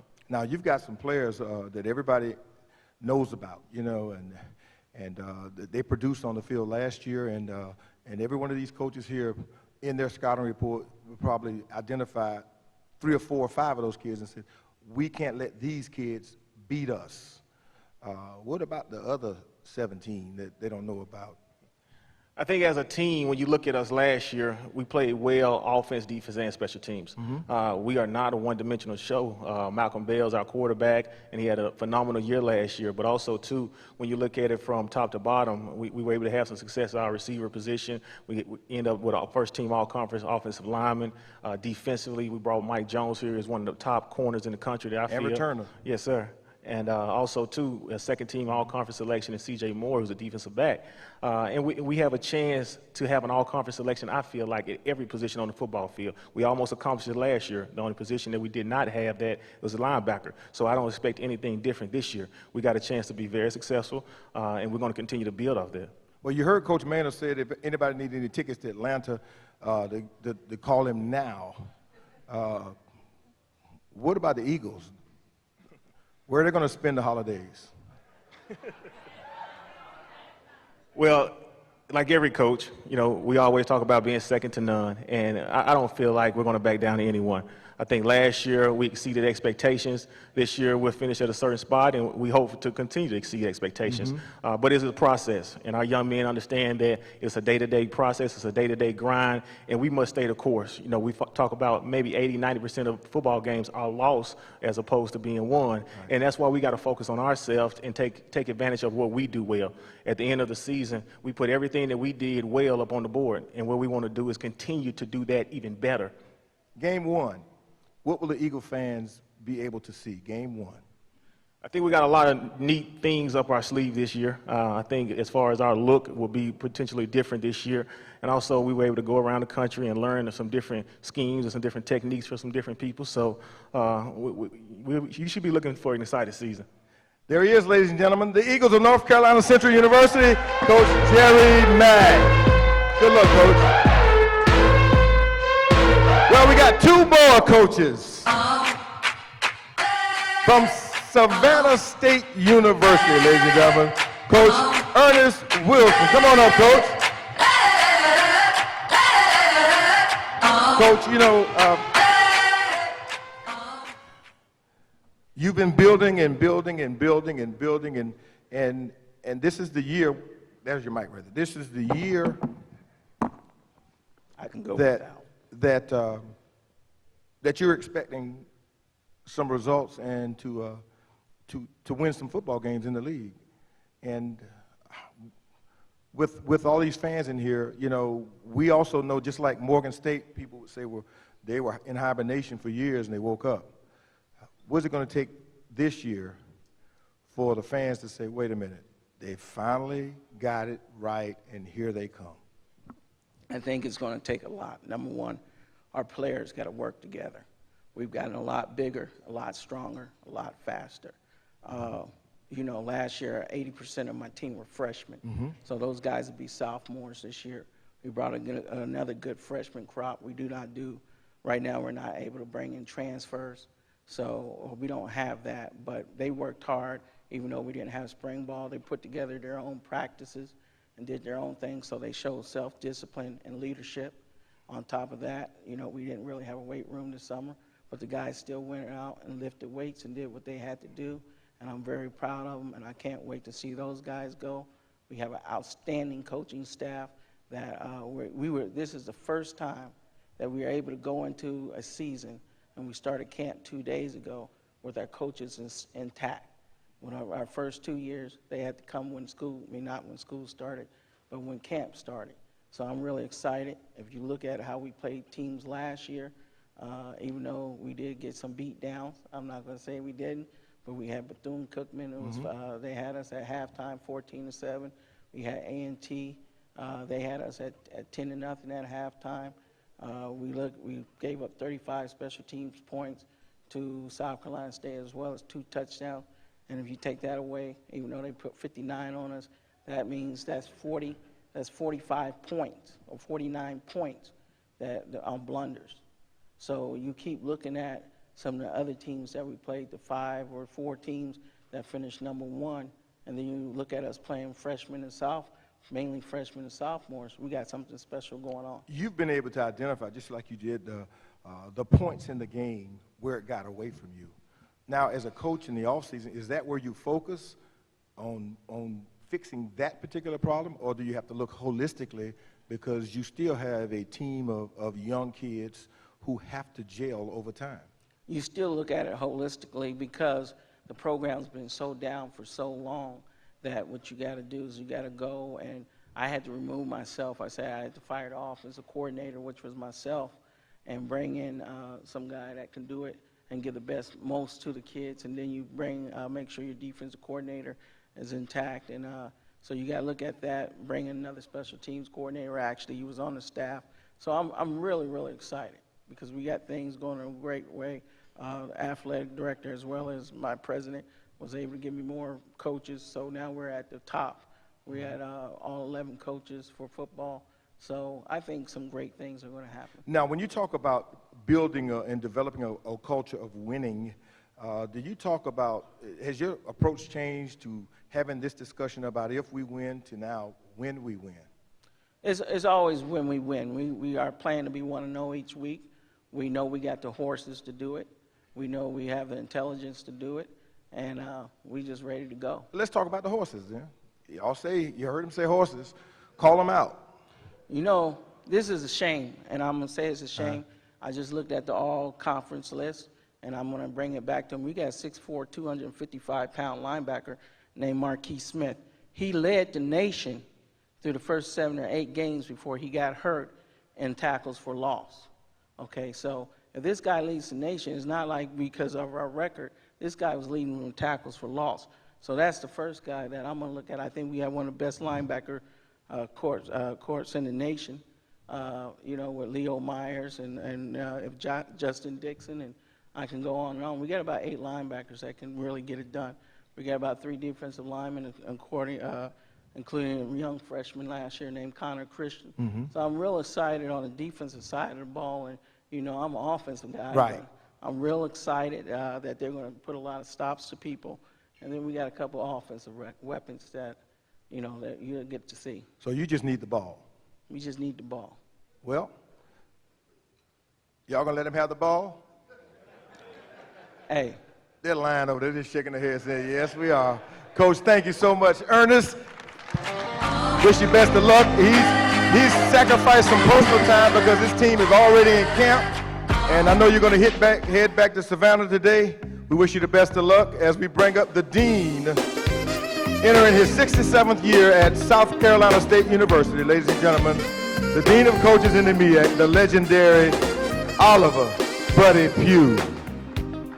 Coach.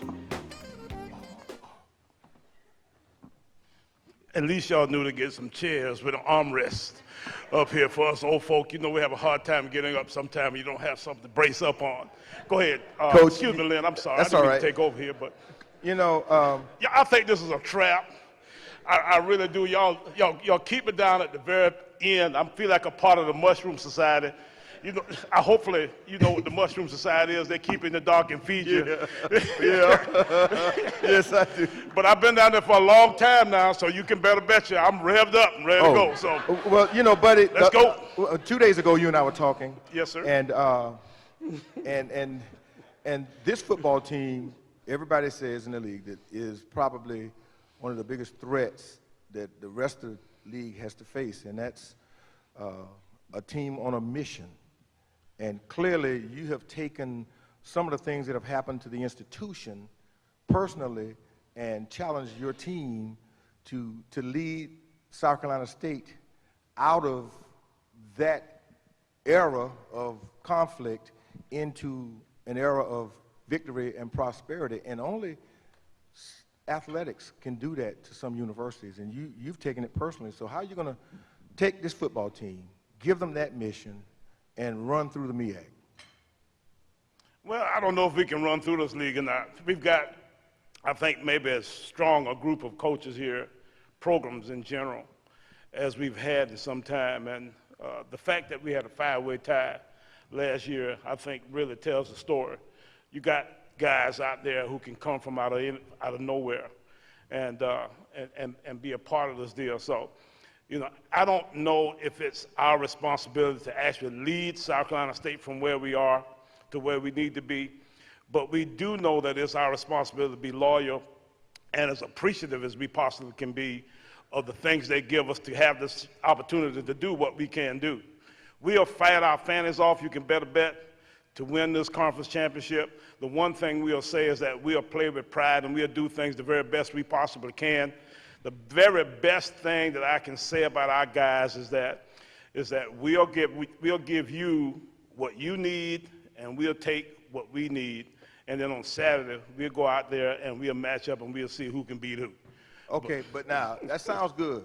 But it sure helps that you got a Javon Hargrave that's sacking everybody that moves, too. You know, the Javon Hargraves of the world, we got Javon and Scoot here. Scoot Simmons, our running back. But the Javon Hargraves of the world, you know, are very, very special. And sometimes I think he may be a more special person than he is a football player. Now, he's a pretty daggone good football player, too, now, but at the same time, this guy's graduating in December. Both he and Scoot are graduating this December. And it gives him an opportunity from that point to go on about the task of seeing what happens, you know, at his next stage of his life. If he can be an NFL guy, then he can go on and work toward that goal without having to be concerned about the school things of his, you know, of his existence that way. So, you know, we're looking forward to seeing exactly what he can do. He is a running back style defensive lineman. What do I mean when I say that? Well, he's got the ability to be a big behemoth inside, but he can run from sideline to sideline. So, you know, those kinds of guys are very rare, you know, to have the oxygen depth availability to be able to do what they do over the course of a whole football game, especially in his own right. So, you know, we're excited about seeing him play one more time. I wish I could figure a way to make this thing happen for about 3 or 4 more years, but they don't do that in college football. They make No, we don't. They make it move them on after a while. But Now, so you build upon his talent defensively, and you plug in, because there are far more guys on the defensive side of the ball who have tremendous talent as well. And most of your teams have been very stout defensively. Takeaways, they've been a very opportunistic football team, and offensively, you've been able to have some magic from year to year. What is that, what are we going to see this year? Will it be your ability to stop folks and capitalize off of takeaways and turnovers? Well, if you're going to be a team that can actually go out and do something, really do something special, then I think you got to do some of all of that. You got to be good on defense. You got to be especially good defensively, because you can do all of the fun things you want to do and all that kind of stuff, but if you can't stop folk, you can't win. But now, I don't think you can go very far in the whole scheme of things if you're not good on offense. I think you got to be good enough to actually not weaken your defense. So you got to be good enough there to make sure that you can keep people off of you a little bit defensively. If you give it right back to them every 3 downs, I mean, then of course, you know, eventually that just gets to be such of a deterrent to your defense until you end up giving in at some point. And then you got to be good on special teams. The best thing about our situation is that we've got all of the parts. We've got defensive parts. We've got special teams parts. You know, we've got the offensive part. So, you know, the best part of our whole deal is that we do have all of the ingredients. We just got to go out and make sure that we put them together in a way that they can all be as effective as they possibly can be. Okay, now, buddy, the ultimate goal is getting to Atlanta for the Celebration Bowl. You have looked at your schedule. You know how it breaks. With all of your experience, your knowledge of all of these teams, the history of the league, based on your schedule, and don't give us this like every game is most important game type stuff. Y'all know. We want to know, give me the 2 teams that you've got to beat, that you think are going to challenge you, and you've got to beat them if you're going to get to Atlanta. Yeah, I don't know. Yeah, and I can understand the question, but at the same time, you know, there are so many teams in this league now. You know, we play both you guys. We play both Bethune and FAMU on Thursday nights. Part of our schedule, whole deal, is the fact that we've got kind of a quirky schedule of sorts. We play 3 games in 12 days. We have 16 days off. Then we play 2 more games in 5. I mean, you got a deal there where you got to find your way through that first part of your schedule into that part where you actually get to your conference race. And then at that point, then you got to be consistent enough and healthy enough to go through from there. The one thing I can tell you, you know, you better be prepared for Bethune at Bethune. Everybody knows that. You know, you better have some kind of idea. We've struggled at Delaware. So, you know, we play Delaware later in the year up at their place. It's their homecoming. You know, that scares me a little bit. You know, we got to go to Norfolk. Everybody knows what happened with us in Norfolk last year. So we got to go to Norfolk toward the end of the schedule. So we've got a lot of little ingredients in the schedule that you got to make sure that you pay attention to have a chance to be successful this year. But let me tell you, exactly what, as you said, you know, you got to take them one at a time, and you got to be prepared for every one of these guys because they're all pretty good. The one thing that everybody knows about Buddy Pugh and his football team, that they're going to be well prepared. Let's give them a big round of applause, ladies and gentlemen. Buddy Pugh, South Carolina State. We've had a chance to talk to every one of the coaches, and now the experts are going to weigh in with this year's preseason All-MEAC team and the predicted order of finish. And I'd like to welcome up to the stage our Director of Media Relations for the MEAC, Miss Patricia Porter. Hello, Miss Porter. Thank you. All right, you heard all of that. So now it's time to see how they voted. So let's talk about the MEAC first team offensive and defensive units as selected and voted on by the SIDs and the coaches themselves. Take it away. Well said. Well, at this time, I'd like to introduce those from the offense. Our quarterback on the first team, from North Carolina Central University, Malcolm Bell. Our two running backs, from North Carolina A&T State University, Tariq Cohen, and from Morgan State University, Herb Walker Jr. Our two wide receivers, from Hampton, Twan Mixon, and from Norfolk State, Isaac White. Our tight end this year, from Howard, Miles Williams. Our center, from Morgan State, Dominic Woods. Our offensive lineman, from Howard, Toy Boyd, Bethune-Cookman, Darius Bladdick. From North Carolina Central, Clavon Davis. And from Morgan State, Matthew Thompson. Wow. Those are our offensive first team preseason honorees. A great unit there, and imagine if we could line them up against this next unit, the All-MEAC preseason defensive team. Well, here we go. Our defensive lineman, of course, starting off from South Carolina State, Javon Hargrave. Defensive lineman from Hampton, Miles Grooms. Our defensive lineman from Florida A&M, Michael Lovejoy. And our defensive lineman from North Carolina A&T State University, Marquise Ragland. Our linebackers from Norfolk State, Deion King. From Hampton, Joshua Thorne. From South Carolina State, Darius Leonard. Our defensive backs from North Carolina A&T State, Tony McRae. From North Carolina Central, Mike Jones. From Morgan State, Delonte Hall. And from Delaware State, Terry Colston. Our punter from Hampton, Christian Faber-Kinney. Our place kicker from North Carolina A&T State University, Cody Jones.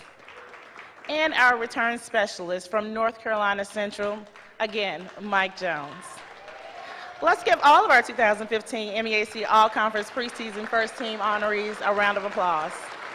That's how the coaches and the SIDs voted. Let's continue in terms of other preseason honors and recognition. Well, we're really fortunate to have these two young men in the audience, and when I call your name, we'd love for you to take a stand. At this time, I'd like to recognize the 2015 MEAC All-Conference Preseason Defensive Player of the Year. From South Carolina State, defensive lineman Javon Hargrave. Would you stand, Javon? Stand. There you go. Also, our 2015 MEAC All-Conference Offensive Player of the Year preseason. From North Carolina A&T State University, running back Tariq Cohen. Again, let's give both of these young men a warm round of applause. That's it for the players. Now, let's keep moving on because folks want to know who's going to win it all. Well, I would now like for you to focus your attentions on the screens as we announce the 2015 MEAC preseason predicted order of finish. The 2015 MEAC football season is primed for another exciting array of competitive football matchups. Let's take a look at this year's predicted order of finish.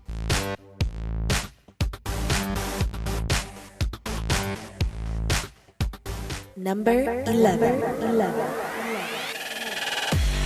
Still building the program in 2014 with a foundation of exciting talent and strong team effort, the Savannah State Tigers are predicted to finish 11th in this year's preseason poll.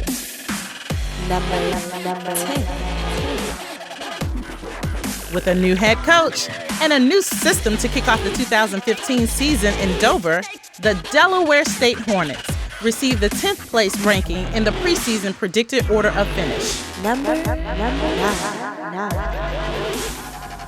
Plagued with injuries in 2014, despite crowning the conference's new all-time offensive leader in Greg McGee, the Howard University Bison opens the year with the 9th place preseason ranking in the conference poll. Number 8. New faces walk the Florida A&M sideline this year as the Rattlers are slated to finish 8th this season in the 2015 predicted order of finish. Number 7. Also getting a new look on the sideline this year will be the 7th place ranked team in the preseason poll, the Norfolk State University Spartans. Number 6. After just 1 year at the helm in 2014, Connell Maynor will guide Hampton University again this year as the Pirates receive the 6th place preseason ranking heading into the season. Number 5. Earning a share of last year's conference title and representing the MEAC in the NCAA Division I FCS playoffs, the Morgan State Bears received the 5th place ranking in the preseason poll. Number 4. In just 1 year leading the program, Jerry Mack led the Eagles to a share of the MEAC's title in 2014. This year, the North Carolina Central Eagles are slated to finish 4th in the preseason poll. Number 3. Finishing at 9-3 overall, with a tie for first place following his 6-2 conference record last year, the Bethune-Cookman Wildcats receives the 3rd place preseason ranking heading into the 2015 season. So, who's number 2 and who's number 1? Number 2. Returning the reigning Defensive Player of the Year in Javon Hargrave, the South Carolina State Bulldogs received 408 points to secure the number 2 spot in the MEAC football preseason poll. Number 1. With 425 points and returning the conference's co-offensive player of the year in Tariq Cohen, the North Carolina A&T State Aggies are this year's favorite in the 2015 MEAC predicted order of finish. Let's congratulate the 2015 MEAC preseason predicted order of finish as voted on by the conference's head football coaches and sports information directors. MEAC football. The tradition continues. Ladies and gentlemen, that's the way it's going to shake out. And before we turn it over to our commissioner, thank you so much, Ms. Porter. I want to also recognize in the house many of the administrators of our respective institutions, the athletic directors of the Mid-Eastern Athletic Conference. I see a few of them in the room. Would you please stand so we can recognize you? All the athletic directors. Thank you so much. I see Mr. Stewart and Ingrid from North Carolina Central and South Savannah State, respectively. All of the faculty athletics representatives, would you please stand that are in the room? I know we had a few here earlier. Senior women administrators from the respective schools. I don't see them. Let's clap for them anyway. The most important thing I want you to understand is this, ladies and gentlemen. Not only have they been called to coach our young men, they have been called to develop and transform them into the men that they're going to become. Through these 11 coaches, will be built a generation of great fathers, great husbands, and great community servants. And I think that they have already won those championships simply because of the passion that they show and the commitment to our universities and to our young people. So as we bring our commissioner up, I'd like to recognize these head coaches one more time. Thank you so much for this event, ladies and gentlemen. The 11 coaches from the Mid-Eastern Athletic Conference, they're going to be seeing who's going to be in Atlanta, Georgia this December. Our commissioner of the Mid-Eastern Athletic Conference, Dr. Dennis Thomas.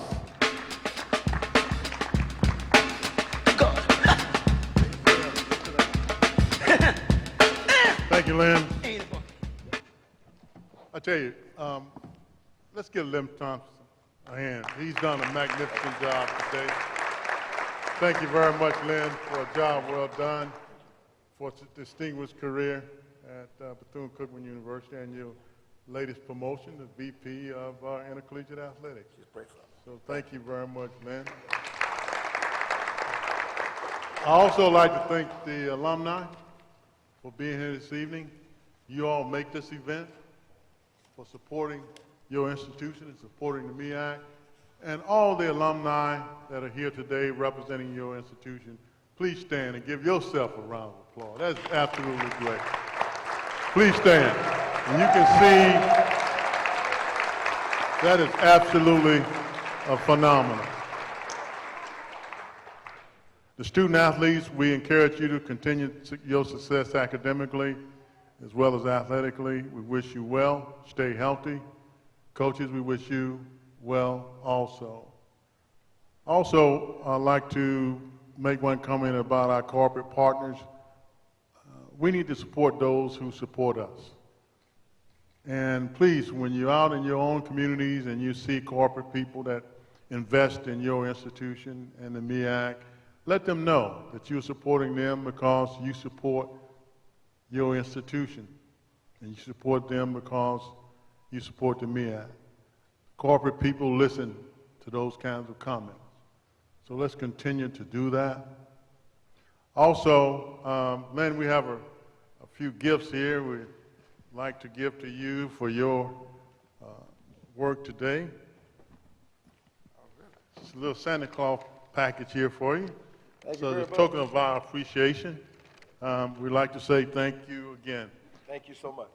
We'd like to wish everyone safe travels home and continue to enjoy the rest of the summer. With that being said, this event is now ended. Thank you very much.